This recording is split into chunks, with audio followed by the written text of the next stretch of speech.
ونعوذ بالله من شرور أنفسنا ومن سيئات أعمالنا من يهده الله فلا مضل له ومن يضلل فلا هادي له وأشهد أن لا إله إلا الله وحده لا شريك له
একজন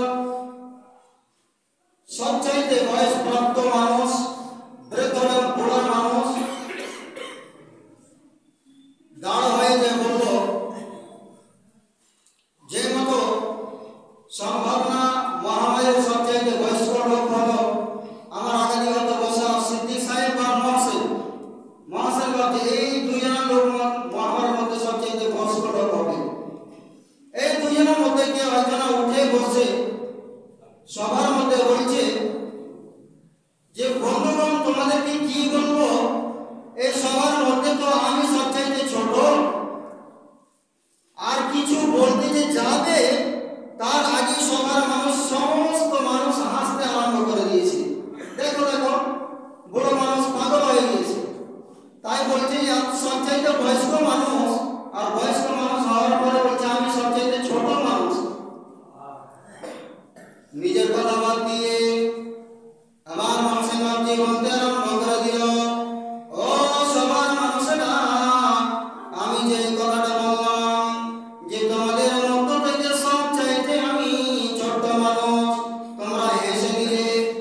কিন্তু বন্ধুগণ, কি কারণে আমি বললাম, যদি কারণটা তোমরা জেনে যাও তাহলে হাসা বন্ধ করে দিবে, হাসবে না কখনো।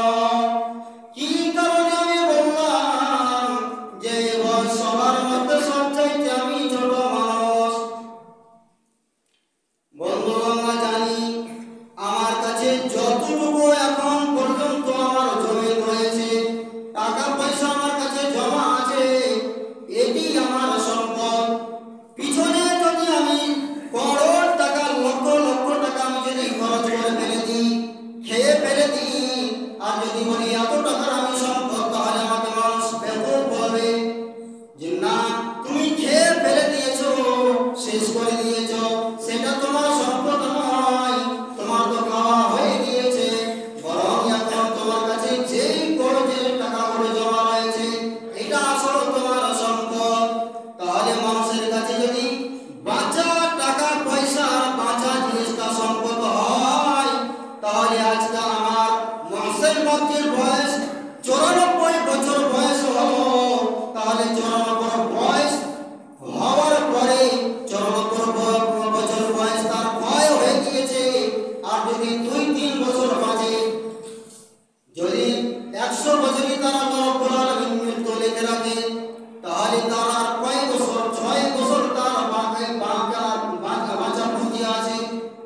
তাহলে আমি নিজের যতগুলো জীবন ক্ষয় করে এসেছি, সেই ক্ষয় করা জীবন আমি কেন জড়িয়ে যাব যে আমার এতগুলো বয়স হয়ে গেল? আগামীতে আমার যে 6 বছর বেঁচে আছে, এই 6 বছর বাঁচা বয়সের কথা আমি বলেছি যে আমি সবচেয়ে ছোট মানুষ। মানুষ যেটা খেয়ে পিলে শেষ করে দেয় সেটা তার পুঁজি নয়, বরং যেটা তার আগামী জমা রয়েছে সেটা তার পুঁজি। এই জন্য আমি তোমাদেরকে বললাম, আর তোমরা হেসে ফেলে। যাই হোক, এই গল্প শুনে আজকে খুতবার মিল রয়েছে, তাই জন্য এটা বললাম। বন্ধুগণ, আল্লাহ রাব্বুল আলামিন আমাদেরকে জীবনের মধ্যে অনেকগুলো নিয়ামত দান করেছেন, অনেকগুলো নিয়ামত দান করেছেন। যে নিয়ামতগুলোকে আমরা যদি গণতে চাই, গণনা করতে চাই যে দেখি আল্লাহ রাব্বুল আলামিন আমাকে কি কি নিয়ামত দিয়েছে, তাহলে গণে আমরা শেষ করতে পারবো না, গণনা করা যাবে না, সম্ভব নয়। আল্লাহ রাব্বুল আলামিন নিজেই বলেছেন, ওয়া ইন তা'উদু নি'মাতাল্লাহি লা তুহসুহা। হে আমার বান্দা, আমি তোমাদেরকে যতগুলো নিয়ামত দান করেছি, ইহসান যতগুলো তোমার উপর করেছি, যদি তুমি গণনা করতে আরম্ভ করে দাও, গণতে আরম্ভ করে দাও, তাহলে তোমরা পাবে না, পারবে না, তোমার জীবন শেষ হয়ে যাবে। তবে আমি আল্লাহ রাব্বুল আলামিনের ইহসানগুলোকে, নিয়ামতগুলোকে তোমরা গণনা করে শেষ করতে পারবে না। সেই নিয়ামতের মধ্য থেকে আল্লাহ রাব্বুল আলামিন আমাদেরকে একটি বিশাল আকারের নিয়ামত দান করেছেন। সেই নিয়ামতটা হলো সময়, ওয়াক্ত বা সময়। এই সময় মানুষের কাছে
ভারী সময় দিয়েছেন। এটা নয় যে কোনো মানুষ 5 ওয়াক্তের নামাজ পড়ছে তাহলে তাকে দিন রাতে 24 ঘন্টা দিলাম। কোনো মানুষ নামাজ পড়ে না, বেঈমান বেনামাজি সেই মানুষ, তাহলে আমি তাকে 20 ঘন্টা দেব, 24 ঘন্টা দেব না। কোনো মানুষ কালো কুৎসিত হয়েছে তাই তাকে আমি 20 ঘন্টা দিলাম। কোনো মানুষ দেখতে সৌন্দর্য আছে তাই তাকে 24 ঘন্টা দিলাম। কোনো মানুষ ধনী রয়েছে, গৃহস্থ রয়েছে, তাকে আমি 24 ঘন্টা দিলাম। গরিব রয়েছে তাকে আমি 20 ঘন্টা দিলাম। ছোট বাচ্চা রয়েছে তাকে 10 ঘন্টা দিলাম। বুড়ো মানুষ রয়েছে তাকে 24 ঘন্টা দিলাম। মহিলা রয়েছে তাকে 24 ঘন্টার মধ্যে 20 ঘন্টা দিলাম। পুরুষ রয়েছে তাকে 24 ঘন্টা দিলাম। না না না, কোনো এর মতো কথা আল্লাহ রাব্বুল আলামিন করেননি বা সময় ভাগ করে দেয়নি যে কোনো মানুষকে 20 ঘন্টা, কোনো মানুষকে 24 ঘন্টা দিয়েছে। না না, সমস্ত মানুষকে সমান সমান ভাবে সময় দিয়ে আল্লাহ রাব্বুল আলামিন বলতে চেয়েছেন, হে বান্দারা, এখন তোমাদের সময় দেওয়া হচ্ছে, আমি সময় দিলাম। তোমার জীবনকে পাল্টানোর জন্য আমি তোমাকে সময় দিলাম। জীবনকে ভালোভাবে ধন্য করার জন্য, সাকসেস করার জন্য, সৎ আমল করার জন্য তোমাকে আমি 24 ঘন্টা সময় দিলাম। তাহলে জীবন যতদিন রয়েছে তুমি নেক আমল কিছু সঞ্চয় করে নাও, পরকালের জন্য কিছু পুঁজি জড়ো করে নাও। সময় তোমাকে বারবার আমি দিচ্ছি। আজকে শুক্রবার দিলাম, কালকে আবার শনিবার দেব, তারপরে রবিবার দেব। সময় বারবার তোমাকে দেওয়া হচ্ছে জীবন পাল্টানোর জন্য। কিন্তু বন্ধুগণ, আমাদেরকে আর জীবন দেওয়া হবে না যে আবার আল্লাহ রাব্বুল আলামিন জীবন দেবে তোমাকে সময় পাল্টানোর জন্য। জীবন পাল্টানোর জন্য সময় দেওয়া হচ্ছে, বরং সময় পাল্টানোর জন্য আর জীবন দেওয়া হবে না। একটাই জীবন, তাহলে তোমাকে সময় দেওয়া হচ্ছে, ভালো আমল করে নাও। আল্লাহ রাব্বুল আলামিন সমস্ত মানুষকে সময় দিয়ে বলছেন, তুমি জীবনকে পাল্টে নাও, সুধরে নাও। এমন না হয় যখন তোমার মরণের সময় চলে আসবে, তুমি মরণের সময় বলতে আরম্ভ করে দেবে আল্লাহ রাব্বুল আলামিনকে, আর কিছুক্ষণ সময় দিয়ে দাও, আর একটু সময় দিয়ে দাও। আমি যদি আর 5 মিনিট বেঁচে যাই তাহলে জীবনের যতগুলো ধন সম্পদ রয়েছে, জায়গা জমি রয়েছে, সমস্ত জিনিস তোমার রায় আমি দান করে দেব। আর কিছুক্ষণ সময় দিয়ে দাও। আল্লাহ রাব্বুল আলামিন এই মানুষের আরজু আকাঙ্ক্ষাকে আল্লাহ রাব্বুল আলামিন কোরআন মাজিদের মধ্যে তুলে ধরেছেন, বললেন, হাত্তা ইযা জাআ আহাদাহুমুল মাউত, যখন তোমাদের মধ্যে কারোর কাছে মরণ চলে আসবে তখন বলতে লাগবে, হাত্তা ইযা জাআ আহাদাহুমুল মাউত ক্বালা রাব্বি ইরজিউনি লাআল্লি আ'মালা সালিহান ফীমা তারাকতু, হে আল্লাহ আর কিছুক্ষণ সময় দিয়ে দাও। যদি আমাকে কিছুক্ষণ সময় দিয়ে দাও তাহলে আমি ভালো আমল করতে থাকবো, সৎ আমল করতে থাকবো, যা কিছু ছেড়েছি সমস্ত তোমার রায় দান করে দেব, আমি ফি সাবিলিল্লাহ করে দেব। আল্লাহ রাব্বুল আলামিন বলেন, কাল্লা ইন্নাহা কালিমাতুন ওয়া কাইলুহা, কাল্লা, না না না, কখনো না, অবশ্যই না, কোনো সময় হতে পারে না। এটা শুধু মানুষের একটা বাক্য, কখনো তোমাকে সময় দেওয়া হবে না। ওয়া মিন ওয়ারাইহিম বারযাখুন ইলা ইয়াউমি ইউবআসুন, বরং তোমার মরণের পরে তোমার বারযাখের জীবন রয়েছে, কবরের জীবন রয়েছে, যেখানে তোমাকে কিয়ামত পর্যন্ত সেখানেই থাকতে হবে। এই আয়াতে তাফসীর করতে গিয়ে ইমাম কাতাদা রাহিমাহুল্লাহ বলেন, যেখানে আল্লাহ রাব্বুল আলামিন বেনামাজিদের, কাফিরদের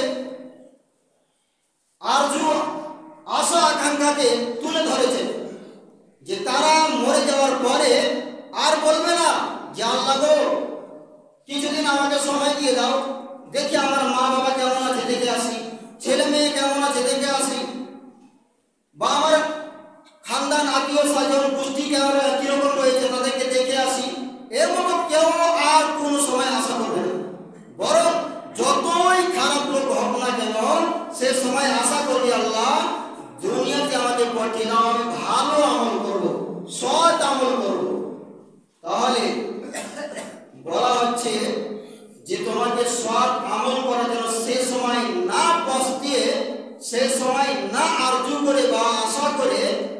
তোমাকে সময় দেওয়া হচ্ছে, এখনই তোমাকে সে সময় দেওয়া হচ্ছে যে তুমি সৎ আমল করো। বারবার বলা হচ্ছে তোমাকে আর জীবন দেওয়া হবে না, এখন সময় দেওয়া হচ্ছে, আর জীবন দেওয়া হবে না তোমাকে। অনেক মানুষকে দেখা যায় যখন তাদেরকে বলা হয় যে বন্ধুগণ নামাজ একটু পড়ে নেন, নামাজের জন্য কিছু সময় বের করো, নামাজ পড়ো, মসজিদে আসো, তখন বলে কি করবো মৌলভী সাহেব, সময় হয় না, সময় পাওয়া যায় না, জমিতে ভুট্টা লাগাতে, খাদ ছিঁড়তে, আর কিছু করাতে বা পাইকারি করাতে সময় পাওয়া যায় না। তাহলে আজকে যদি তুমি সময় না পাও তাহলে কালকে তো আর তোমাকে সময় দেওয়া হবে না। শুনে রাখবেন, যত পৃথিবীর মানুষ আছে, আলিম ওলামারা মুলবিরা ছাড়া যত মানুষ আছে তোমাকে কিছুক্ষণের সময়ের জন্য বাঁচাবে বা হয়তো বলতে পারে তোমাকে সাহায্য করতে পারে, কিন্তু আলিম ওলামা বা মৌলবীরা এমন একজন মানুষ সারা জীবন ফ্রিতে খেটে আসে তোমাকে পরকালের জন্য কি করে বাঁচবে সেটা ভাবনা চিন্তা করে। আর মৌলবীকে কেউ ভেবে দেয় না। তুমি যেখানে সারা জীবন চিরস্থায়ী থাকবে সেখানে তুমি কি করে ভালো করে থাকবে সেটা চিন্তা করে মৌলবী আলিমরা।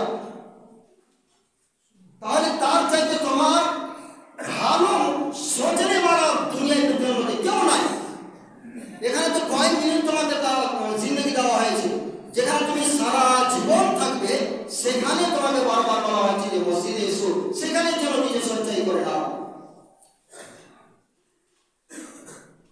তাহলে নামাজ রোজার যখনই কথা বলা হচ্ছে সময় নেই বলি সব, ওই লোকটা কি দেখুন যে মোবাইলে 24 ঘন্টা মোবাইলে লাগা রয়েছে, ফিল্ম দেখছে, লুডো খেলছে, আর কিছু করছে, যত ইত্যাদি যত সাইড আছে, চোখে বসে টিভি দেখছে, চায়ের দোকানে বসে আছে, সেখানে তো আপনার সময় হয়ে যাচ্ছে, সেখানে তো আপনার সময় বের হয়ে যাচ্ছে। আর নামাজ পড়তে এসে 5 মিনিট বা 10 মিনিট আপনার এই নামাজের জন্য সময় হয় না। অনেক বড় কথা বলে যাচ্ছি যে মসজিদে যদি এসি লাগানো থাকে তাহলে 10 মিনিট টিকতে পারবে না। আর ফিল্মের হলে যদি আপনাকে যতই গরম লাগুক না কেন গাঞ্জি টাঞ্জি ছিঁড়ে ফেলে দিতে হয় সে ভালো, সেখানে ঘন্টা ঘন্টা বসে আপনার ফিল্ম দেখে নেবেন। মসজিদে এত সুন্দর মার্বেল টাইলস লাগানো হয়েছে, পাঙ্খা আছে, ঠান্ডাতে বা গরমের ঠান্ডার সিজনে গরমের যদি ব্যবস্থা করা থাকে তাও মসজিদে কেউ আসবে না। আর ফিল্মের হলে যতই গরম হোক না কেন সেখানে ঘন্টা 2 ঘন্টা 2.5 ঘন্টা ধরে বসে থাকবে, একবারও বলে না গরম লাগছে ভাই। তাহলে নিজে একটু চিন্তা ভাবনা করে দেখো, যেখানে আরামের জায়গাকে আপনাকে বারবার টাকা আছে এই মসজিদে এসো, তোমাদের আরাম আছে, তবু আসবে না। ফিল্মের জায়গাতে কেউ যদি না ডাকে চলবে, চল, একজন যদি না ডাকে সেই নিজে ডেকে নিয়ে যাবে। তাহলে আজকে মূল উদ্দেশ্য, এই কয়েকদিন পরে আমাদের নতুন জানুয়ারি এসে গেলে আবার অনেক মানুষের মধ্যে শয়তান এসে যায়, শয়তান সওয়ার হয়ে যায়। শয়তান সওয়ার হয়ে গেলে সেই শয়তানের সঙ্গে মিলেমিশে গিয়ে তার সঙ্গে দুনিয়ার ভরে মানায় এবং বিক্রি করে। শুনে রাখুন, যেই কোনো ধর্মের ব্যবহার হোক না কেন, যেই কোনো ধর্মের কোনো উৎসব হোক না কেন, একটা উদ্দেশ্য আছেই আছে। যে কোনো ধর্মের পূজা পাঠ আর কিছু রীতি রেওয়াজ হোক না কেন একটা উদ্দেশ্য আছে বলে ওই উৎসবটা হচ্ছে। আমাদের যে রোজার ঈদ হয়, রোজার ঈদে একটা মেসেজ রয়েছে, একটা উদ্দেশ্য রয়েছে যে রোজাতে মানুষ ভোকা থেকে অন্য মানুষের যেন গরম করতে পারে, যে হ্যাঁ মানুষে যারা খাইতে পায় না তাদের কতটা কষ্ট হচ্ছে, ওই বলে ঈদ রোজার শেষে ঈদ দেওয়া হয়েছে মানুষকে, যেন তোমার অন্য মানুষের দুঃখ বেদনা ব্যবসা তুমি বুঝতে পারো। কোরবানির ঈদ মানুষকে দেওয়া হয়েছে যে তুমি যে কিছু খাবে ভালো মন্দ অন্য মানুষ যেন খেতে পায়।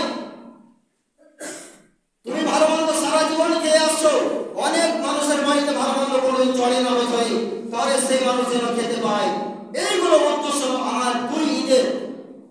এবং হিন্দুদের অনেক ধর্ম যারা পূজা পাঠের যদি আপনি লক্ষ্য করতে যান যে তাদের দুর্গা পূজার কি উদ্দেশ্য রয়েছে, তাদের ছট পূজার কি উদ্দেশ্য রয়েছে, আর দীপাবলির কি উদ্দেশ্য রয়েছে, অনেকগুলো বলতে যাচ্ছি না, সেগুলো সমস্ত ধর্মের পূজা পাঠের একটা উদ্দেশ্য রয়েছে। তাহলে এখানে যে হ্যাপি নিউ ইয়ার বলা হচ্ছে বা 1 জানুয়ারি মানা হচ্ছে, এই 1 জানুয়ারিতে একটা উদ্দেশ্য রয়েছে, কিছু মাকসাদ রয়েছে। বিনা উদ্দেশ্য যদি কেউ জানুয়ারি মানায়, তাহলে তোমার মুসলমানের বাচ্চা, তোমার কি জানা আছে যে ইসাইরা খ্রিস্টানরা যারা হ্যাপি নিউ ইয়ার মানায়, নতুন সাল মানায়, তারা কি উদ্দেশ্যে মানায়? তাদের দুইটা মূল কারণ। 25 ডিসেম্বর যে গেল, 25 ডিসেম্বরে তারা মনে করে যে ঈসা আলাইহিস সালামকে আল্লাহ রাব্বুল আলামিন পয়দা করেছেন। নাউযুবিল্লাহ। যে আল্লাহ রাব্বুল আলামিনের বেটা ঈসা আলাইহিস সালাম, এই 25 ডিসেম্বরে ঈসা আলাইহিস সালামের বার্থডে মানায় বা তাকে মেরি ক্রিসমাস বলা হয়। এই উৎসবটা মানাতে বেশি যখন মানাতে লাগে, তখন 1 জানুয়ারিও চলে আসে। 1 জানুয়ারি আস্তে আস্তে যখন অনেক সময় হয়ে গেল, তখন তারা অন্য আলাদাভাবে ক্রিসমাসকে মানাতে গিয়ে নতুন সাল আবার নতুনভাবে মানাতে আরম্ভ করে দিল। তাহলে এখানে শিরক পড়ে যাচ্ছে যে আল্লাহ ঈসা আলাইহিস সালাম আল্লাহর বেটা। নাউযুবিল্লাহ, এটা শিরক। তাহলে তুমি কেন খ্রিস্টানের শিরকে তুমি মিলামিশা করবে, তুমি কেন মানাবে? আরো একখানা তাদের উদ্দেশ্য, তাদের ধর্মের মধ্যে একটা ভগবান ছিল জেনিউস বলে। জেনিউস, তার নামে নাম করায় জানুয়ারির নাম রাখা হয়েছে জেনিউস। এই জেনিউসকে খুশি করার জন্য তার উপলক্ষে এই 1 জানুয়ারিতে তারা ইবাদত করত বা খুশি মানাতো যে আমাদের ভগবানের মাস চলে এসেছে, আমাদের ভগবানের 2টা মুখ রয়েছে, জানুয়ারিতেও দেখতে পাবে, ডিসেম্বরও দেখতে পাবে। আমাদের ভগবানের এতখানি ক্ষমতা যে বছরের শুরুতেও দেখতে পাবে, শেষেও দেখতে পাবে। তাই তাদেরকে ভগবানকে খুশি করার জন্য এই জানুয়ারির 1 জানুয়ারি মানাতো। তাহলে তুমি মুসলমানের বাচ্চা হয়ে অন্য জনের ধর্মের ভগবানকে তুমি খুশি করার জন্য অন্য জনের ভগবানকে আর কি তাদের আল্লাহকে খুশি করার জন্য তুমি কেন জানুয়ারি মানাবে? তাহলে সাবধান যেন কোনো মুসলমানের হাত দ্বারা এর মতো শিরক না হয়। যারা গিয়েছি তওবা করবেন যে অজানাতে আজ এই মতো চলে গিয়েছি। আর একখানা কথা বলে শেষ করছি যে মানুষ, তুমি যে খুশি মানাচ্ছ 1 জানুয়ারিতে, খুশি কিসে মানাতে হয়? মানুষের বয়স সবচাইতে উত্তম, বাবার চেয়েও সবচাইতে বয়স মানুষের সবচাইতে বেশি ভালো বা সবচাইতে বড় নিয়ামত মানুষের বয়স। তাহলে যখন 2024 চলে গেল, 24 চলে যাওয়ার কারণে তোমার বয়সের মধ্যে 1 বছর কমে গেল। তোমাকে এখানে চিন্তা করতে হবে 1 বছরের মধ্যে কতটুকু আমি নামাজ পড়েছি, কতটা রোজা করলাম, কতটা ভালো আমল করেছি, কতটা মানুষের দিল দুখাইছি, কত মানুষের বেমানি করেছি, কত মানুষকে আমি গালি দিয়েছি বা কত মানুষের সঙ্গে আমি ওয়াদা খিলাফি করেছি। এগুলো তোমাকে ভাবনা চিন্তা করতে হবে। এই ভাবনা চিন্তা বাদ দিয়ে তুমি কি করছো? খুশি মানাচ্ছো যে না আমার বয়সের মধ্যে 1 বছর কমে গেল। তাহলে তোমাকে বোকা বলবে না? তোমার নিজের বয়সের 1 বছর কমে যাচ্ছে, কেটে যাচ্ছে, তুমি কবরের দিকে আগাচ্ছ, কবরস্থানের দিকে আগাচ্ছ, মরণের দিকে আগাচ্ছ, আর তুমি খুশি মানাচ্ছ। আল্লাহ রাব্বুল আলামিনের কাছে অবশেষে দোয়া করি যে আল্লাহ রাব্বুল আলামিন এই মতো শিরকে আমল থেকে আমাদেরকে সকল মুসলমানকে দূরে রাখবেন এবং এর মধ্যে আমরা যেন কোনো মুসলমান দ্বারা এই মতো শিরক না হয়, আমরা যেন শিরকের দিকে ধাবিত না হয়।